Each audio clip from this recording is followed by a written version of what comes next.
Daniel entrando. Oi, professor, eu sou o Kaique. Tá bom. Desculpa o atraso. Não, sem ganhão, sem problemas. Né? Você vê que mais gente entrando, mais gente atrasada aí também. Roberto entrando agora, Daniel entrando agora também. Bem, já estamos aí com 5. Boa noite, boa Boa noite. noite, boa noite. Boa noite. Áudio ok, né? Acho que dá para a gente começar. Já estamos no nosso horário já. Bem, para quem está participando pela primeira vez, né? Como é que funciona o Domingão? A gente vai vendo as questões, a gente comenta e aí a gente volta aqui para o chat para ver se tem alguma dúvida. Quiser abrir o áudio, fazer a pergunta, né, de áudio, tranquilo, sem ganhar nenhum. Ou se quiser escrever no chat, a gente sempre volta para cá e dá uma olhadinha rápida aí no chat se tem algum comentário. Perfeito? Bem, como eu falei, essa aula é gravada, para quem não puder assistir toda, né? Pode assistir depois, a gente coloca no YouTube de forma aberta. O Domingão ele é gratuito, né? A gente só conta, às vezes, com a colaboração, com a doação de vocês, para manter o sistema, o Google Meet, a ferramenta de forma gravada, ela é paga, né? Só para a gente manter essa ferramenta aí, ok? Que mais? Hoje nós temos 11 colegas, 5 estão aqui com a gente e 6 provavelmente ou vão entrar ao longo da aula ou vão assistir depois a gravação. Combinado? Vamos começar a nossa brincadeira, vamos lá. Lembrando, depois, às 20 horas, nós temos o estudo premiado. O estudo premiado promete hoje que tem mais gente participando, tá? Vamos lá, vamos ver, fala um pouquinho mais sobre ele. Por enquanto, vamos às nossas questões. Essa é a nossa primeira questão, tá? Você vai ver que na série de hoje, nas 5 questões de hoje, eu tentei trazer todas da UFPR, ok? E aqui uma situação até interessante, que na aula passada, quem acompanhou o Domingão, a aula passada, nós discutimos um pouco essa unidade de medida. Infelizmente, o Domingão anterior a gente não conseguiu gravar. Como eu falei, a gente depende, né, das doações de vocês para custear, bancar, né? Aí o caixa estava curto, não deu para pagar, não gravou. Mas, né, quem acompanhou, quem assistiu, viu os comentários. E aí, nada mais justo que hoje eu traga novamente uma questão tratando desse assunto, até porque alguns perguntaram, professor, mas isso já caiu em outras provas? Isso já caiu em outras bancas? Pois é, olha só, a UFPR já cobrou algo assim. Olhando para a questão, ela é uma questão fácil, fácil. Eu quero que você preste atenção no comentário que a gente vai fazer com relação a algumas unidades de medida. Assinale a alternativa que apresenta a maior medida em bytes. Olha, com certeza, quem já foi meu aluno, quem já estudou, até mesmo, né, com outros colegas, professores, você já deve ter visto aquela tabelinha, né? Bit, byte, kilobyte, megabyte, gigabyte e as equivalências, né? No padrão binário que a gente chama, você vê que o bit é a menor unidade, é aquele ligado ou desligado. O byte é uma sequência de 8 bits. E a partir daí, o quilo, o mega, o giga, né? Dali para frente é sempre 1024 a unidade anterior. Olha, vou ser bem sincero, né? Isso é antigo, isso a gente sempre falou em sala de aula, né? Isso eu aprendi lá no século passado, já era assim, ok? Sempre foi assim. Mas o interessante dessa questão é o seguinte, como eu falei, achar a resposta é fácil. Eu sei que giga é maior que quilo, eu sei que giga é maior que mega. Agora, o tera é maior que giga. O tera é maior que giga. Pronto, achei. Só que você vê em algumas alternativas, em vez de GB, que é o gigabyte, você vê GB. Aqui você vê KIB. Em vez de KB, kilobyte, você vê KIB. É aí que eu quero fazer um comentário. Um comentário da letra B e da letra E. A resposta está fácil. A resposta, a maior unidade de medida aqui, né? A maior medida em bytes, ela é o tera. O tera. Tem outras? Tem. Já vou mostrar para vocês. Mas das que estão aparecendo aqui, o Tera ganhou. Agora, dá uma olhada nessa tabela. Você sabia que existe o KIB, o MEB, o GIB, o TEB, PEB e caramba, né? EXV, ZEB, IOB. Caramba, o normal é a gente trabalhar aqui, ó. O normal é a gente trabalhar aqui. Kilobyte, megabyte, gigabyte, terabyte, petabyte, exabyte, zettabyte, iota. Ali para nós, o tera. Só que o que acontece? A gente aprendeu que o quilo corresponde a 1024. 1024. Aí essa tal de IEC, que define alguns padrões, cara, isso dá muita confusão, né? Poxa vida, quilo, em tudo que é lugar, quilo é sempre a base 10, quilograma, quilômetro, né? Sempre quilo foi 1000. Por que a informática chega agora e vem dizer que o quilo é 1024, né? Vamos fazer o seguinte, para atender todo mundo.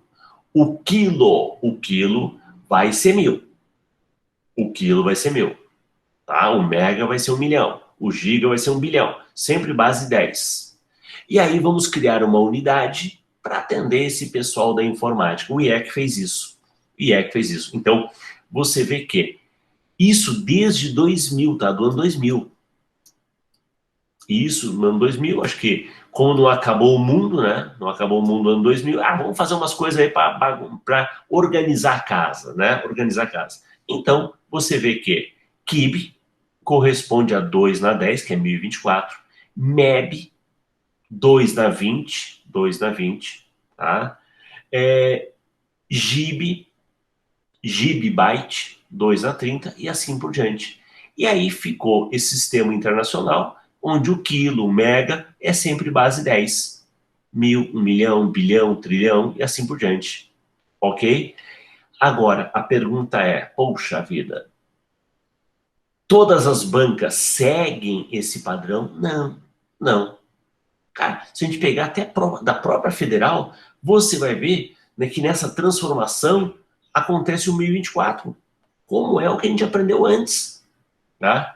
Mas eu resolvi trazer essa questão, e aí, veja, é uma questão da federal, onde, tudo bem, a resposta aqui tá fácil, mas eu não elimino o GIB, eu não elimino o KIB. Não, existem. São unidades que existem. Só que, para nós, de acordo com o IEC, tá? O gigabyte aqui é 1000 mega. 1000, perdão, meio feia a letra, né? 1000 megabytes, ok? O GB, se fosse GB, aqui é o GB aqui, ó, o GB aqui, ó. O GB é 1024. 1024 o quê? Né? MIB. MIB parece os homens de preto, né? Men in Black, não, tá? É o MIBbyte. É um troço até horrível de falar, né? Até ruim de falar, tá? Então o KIB é 1024, o GB é 1024. E quando eu falo mega, giga é sempre 1000. Tera é 1000. Tera é 1000 gigabytes. Ok? Isso seguindo a tabelinha, como a gente viu aqui, IEC, tá? Ó, o sistema internacional adota que o quilo é a base 10. E o IEC adota que o KIB, não é quilo, o KIB é 2 na 10. Tranquilo? Aí sim, 1024. Então, achei interessante trazer para discussão essa questão. Afinal, é da nossa banca. E aí o meu medo é que o cara saia arriscando. Isso aqui não existe, isso aqui não existe. Existe, existe. Mas acho que a banca não quis se envolver, não quis complicar, né? O TB, em qualquer uma das tabelas, para lá ou para cá, tá? IEC ou SI, o TB é a maior unidade. Ok? Beleza. Opa, volta. Resposta letra D de dado. Resposta letra D de dado. Perguntas aos colegas, né? Aos 5... Tranquilo, né? A questãozinha, como eu falei, ela é fácil. O detalhe é o comentário para entender que existe o kibe, o gibe e aí por diante. Ok? Daniel, beleza, facinho, facinho, né? Legal, vamos para a próxima questão, então? Bom, é a seguinte faz, né? Para quem está pela primeira vez, a gente fala a questão um pouquinho, comenta ela, volta aqui e, né, vê se tem algum comentário, alguma dúvida a mais no chat. Vamos lá. Vamos lá.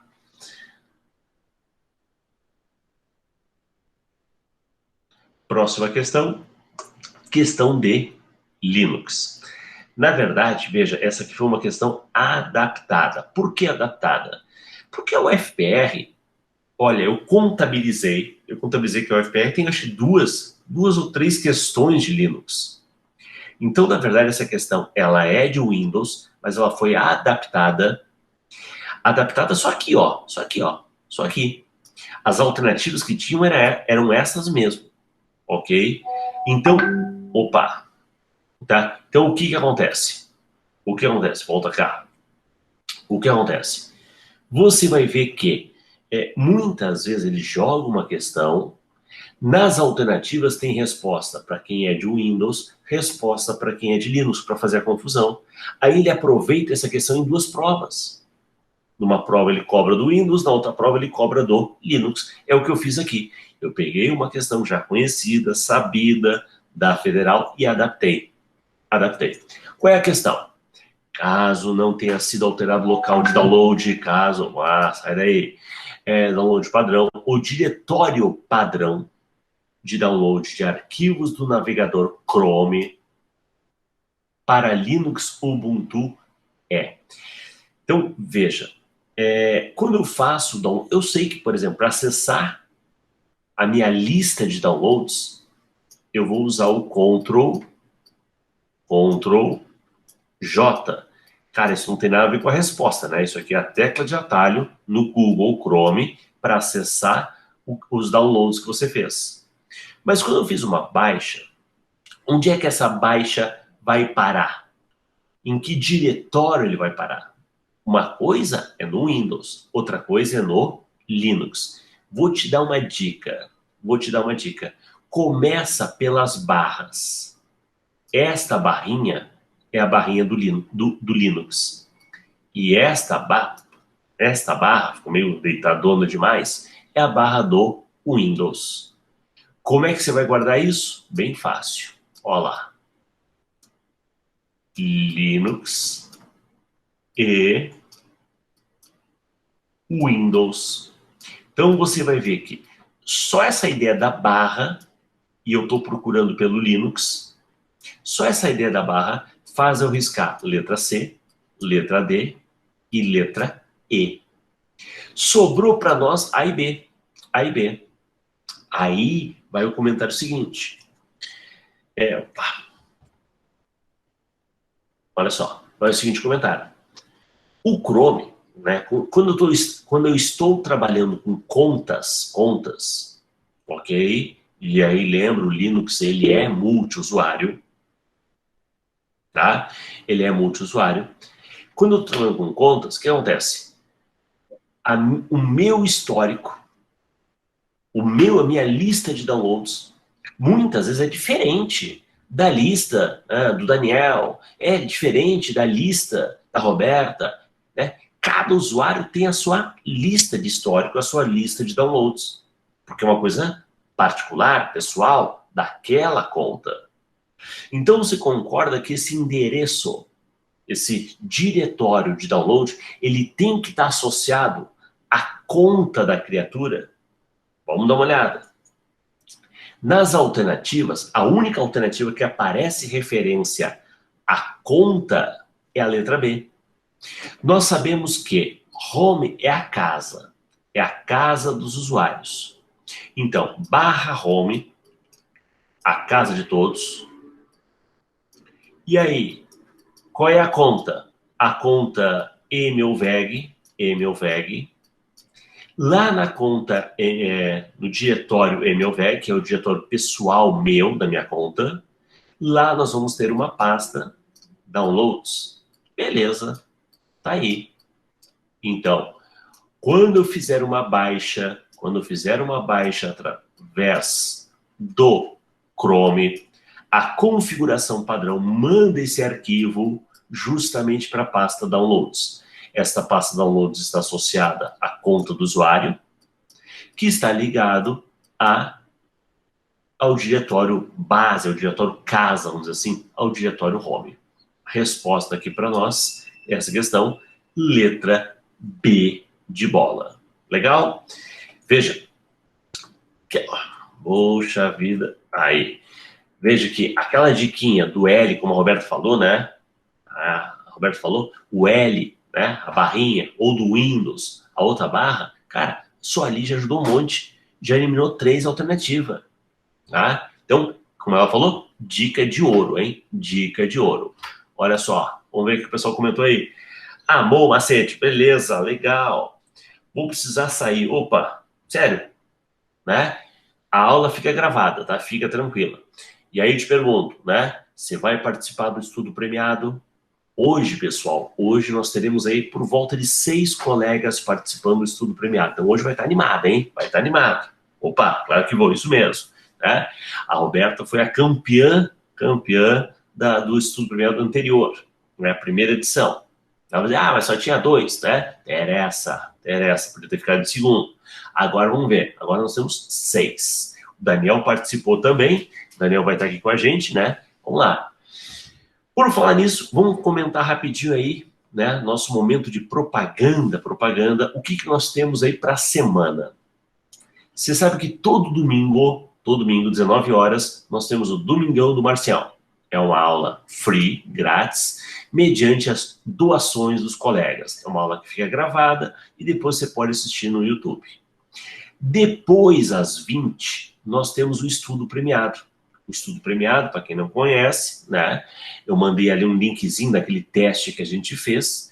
É um quiz com 5 questões, onde a questão vai aparecer para você, você vai usar o teu celular ou uma outra janela para responder. Isso todo mundo junto, né? Bem interativo. E depois a gente faz o comentário de cada questão. E aí, o primeiro lugar, tem um ranking, o primeiro lugar leva 20% arrecadado, o segundo leva 10% e o terceiro leva 5%. Legal. Segunda, nós temos a maratona de questões. Maratona, não esquece, hein? Quem não se inscreveu ainda, amanhã tem maratona de questões. São 30 questões. Eu sempre falo, você que acha legal o domingão são 5.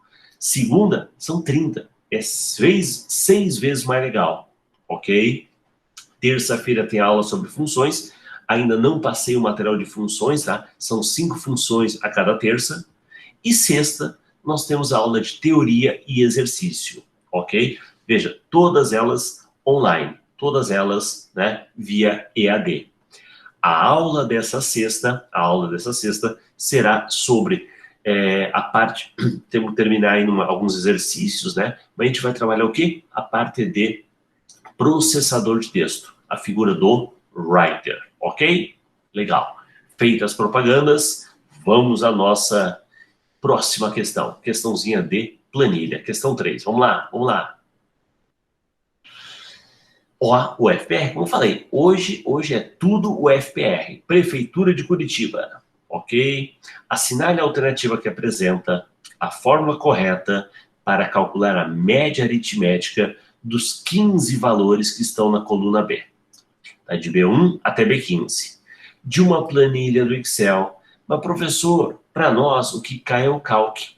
Cara, os cálculos, fórmulas, funções são iguais. Excel e calc são iguais. Então, né, eu poderia adaptar aqui, riscar e botar o calc, tá valendo também. Mas o importante, presta atenção no seguinte. Tu sabe que uma fórmula, uma função, eu devo começar pelo sinal de igual. É claro, se nas alternativas, nenhuma alternativa tem o sinal de igual, é o tipo da regrinha que eu ignoro, não vou anular a questão por causa disso. Mas observe que nas alternativas, tem alternativa que começa pelo igual e tem alternativa que não tem o sinal de igual. Então, aquela que não tem o sinal de igual, você já risca. Ok? Aquela que não tem o sinal de igual, você já pega e risca. Combinado? Ó, não pode ser. Caramba, professor, mas essa aqui eu achei que fosse a resposta. Veja, se nenhuma tivesse o sinal de igual, tudo bem. Mas algumas têm, outras não têm. A regra diz, eu devo começar tanto a fórmula como a função pelo igual. E depois o nome. O nome. Olha, querendo ser chato, eu diria que média, a função tem que ter acento. Senão ele rejeita. Ok? Média B1 até B15. Opa, aqui dois pontos. Perdão. Até B15. B1 até B15. Só que isso eu não tenho essa alternativa. Ah, eu tenho sem o sinal de igual. Mas daí não pode, né? Então, seguindo a regra, tem que começar pelo igual. Veja que, no caso da média, eu não tenho o sinal da divisão. Não precisa, isso está embutido, está dentro da própria. Então, de maneira alguma, dividido por 15. Não, isso já está dentro da própria. Mas se eu quiser fazer essa mesma média, primeiro somando, pode. Dá mais trabalho, né? Mas não está errado. Primeiro eu somo. Vou somar o quê? De B1 até B15. Vou somar. De B1 até B15. Só que aí é o somatório. Então, ao final, eu ainda tenho que pegar e dividir pelo número de elementos que eu somei. Tá aqui a minha resposta. Tá? Não é de maneira alguma vezes e não precisa nem a divisão. Tá? Se tivesse assim e com um acento, legal. Mas dentro das alternativas, tá aqui a nossa resposta, letra A. Ok? Vamos lá. Joga lá para nós. Essa fácil, né? Essa fácil. Mas eu acredito... Ó, esse é o tipo da situação que no estudo premiado, como a pessoa tem tempo para responder sobre pressão, eu acredito que alguns cairiam nessa pegadinha. E responderiam aquela do média sem o sinal de igual. Eu acredito, né? Veja, a banca também acho que explorou isso. Ok? Mas para nós aqui, fica a dica. Se algumas têm o sinal de igual, outras não, lembra sempre, a função e a forma tem que começar pelo igual. Ok? Vamos ver os comentários? Ó, eu fiquei parado um tempão pensando nisso, viu? Perdendo tempo, né, Daniel? Perdendo tempo. Então, quando a gente tem essa dica, essa orientação, a gente otimiza, a gente ganha tempo. Eu vou esquentar, vou me preocupar com questão difícil. Essa aí é questãozinha malandragem. Essa é questão com, né, maldade no coração. Tranquilo? Beleza. Então, vimos a nossa questão número 3 de planilha, tá? Resposta, letra A. Vamos para a próxima? Vamos para a próxima.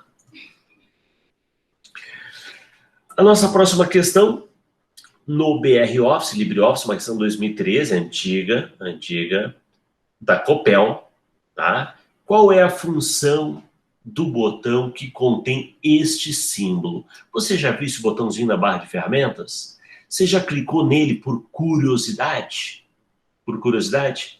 Bem, se você clicar nesse botão, o botão vai ativar ou desativar a exibição de caracteres não visíveis, não imprimíveis. Como assim?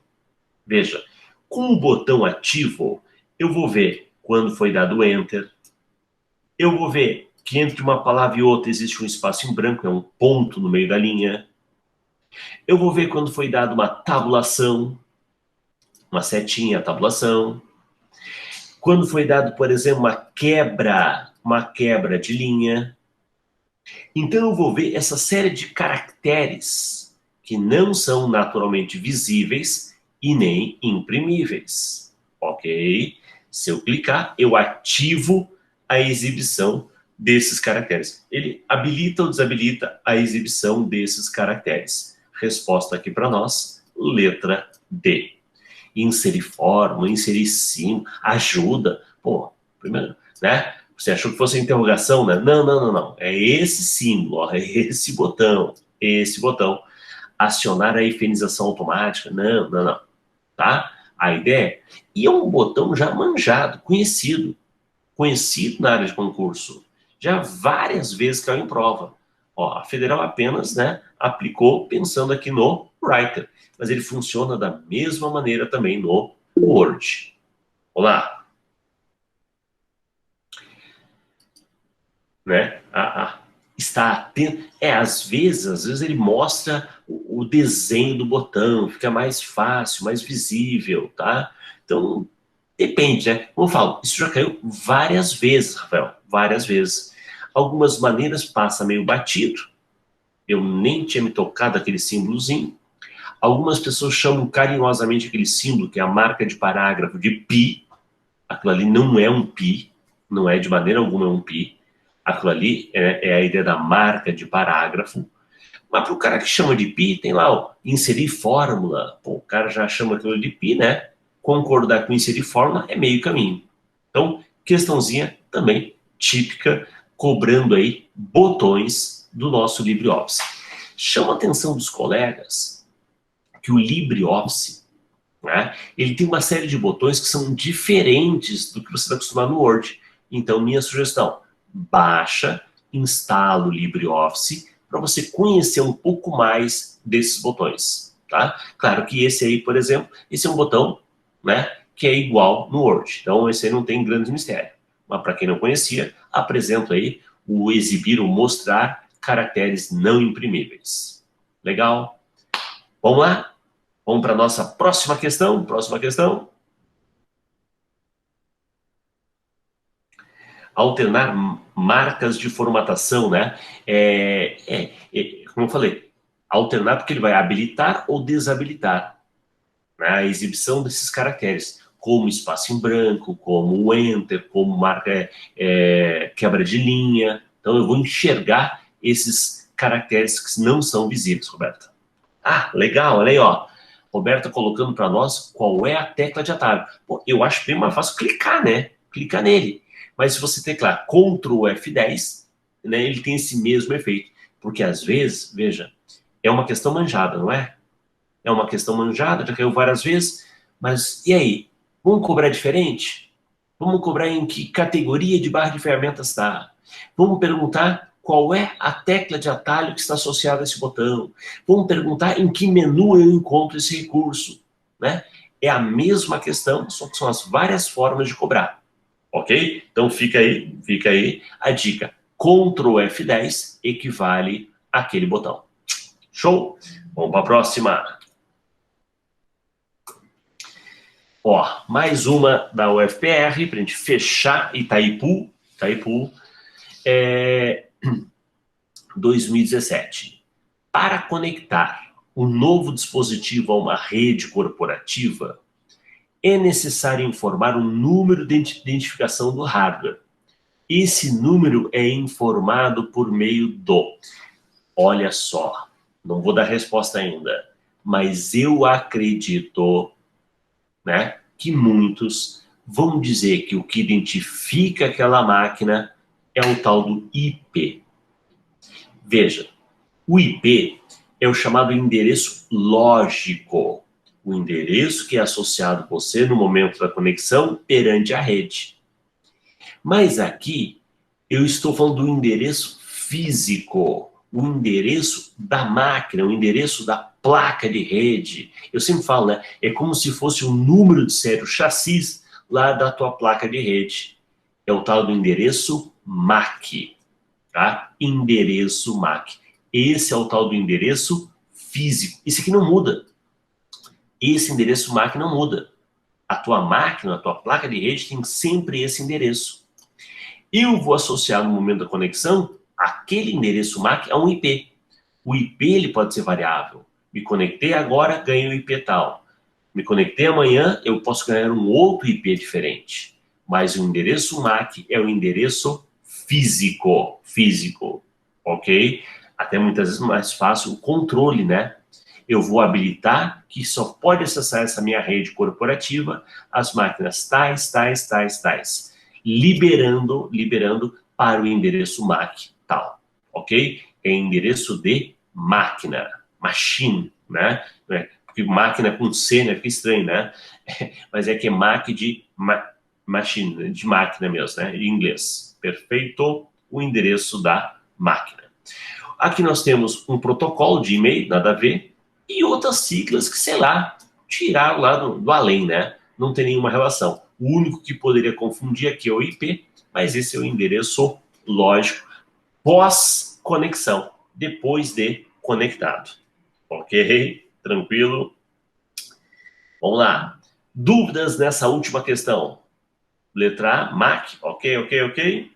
Show, né? Beleza, Daniel. Aos demais. Kaique, que não é o Kaique. Daniel, né? Thaís, ok. Rafael, beleza. Legal. Roberta, tranquilo. Bem, então aqui a gente fecha, a gente finaliza o nosso domingão. Eu falo, domingão é sempre jogo rápido, são 5 questõezinhas, alguns comentários, algumas dicas, né? É claro, para quem já está acompanhando, pô, essa dica eu já tinha visto, isso que eu já sabia, legal. A gente sempre vai compartilhando e dividindo aí com os colegas essas orientações e mostrando o como tem caído em prova, ok? Então, a proposta do domingão é bem essa. Essa aula a gente vai colocar depois, subir para o YouTube, fica à disposição. Compartilhe com os amigos, manda o link. Ó, você queria saber de uma questão legal? Olha essa aí, né? Manda. E convida ele para participar com a gente do próximo domingão. Daqui a pouco, 20 horas, que hora é agora? Agora é 7h30, 7h33. Às 20 horas, a gente volta aí para o estudo premiado. Você que não está inscrito ainda, né? Manda mensagem, vê como é que faz para participar, né? E você com certeza vai curtir. Beleza? Até daqui a pouco. Até mais, pessoal.